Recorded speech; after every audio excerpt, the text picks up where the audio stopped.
Welcome to our Excel training. Dear friends, we use the subtotal feature to quickly get the totals on the list we have in Microsoft Excel. It is a very nice use. It is a feature we use to get the totals on the list you have without making a pivot table or using SUMIFS formulas. The subtotal feature in the data here, first of all, we need to do sort according to the field we will get the total. For example, let's sort according to the categories here. I select the table for this.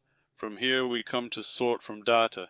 From here we select the category from the sort by section and sort our table from A to Z. Then to get the totals under these we click the subtotal button from the data menu again.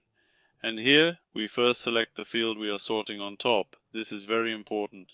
Here you should first select which table you sorted by which field.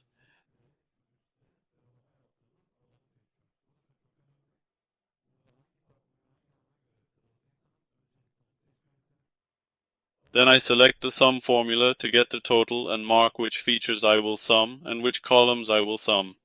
For example, after selecting quantity and total price, when you click OK, the totals here come automatically. Now when you press 1 here, you can see the grand total, and when you press 2, you can see the category totals directly from here. When we press plus, we can see their details directly. If we need to cancel this process, if we get a list like this and we need to remove it, we go back to subtotal from the data menu. From here we can cancel all our totals here by clicking remove all.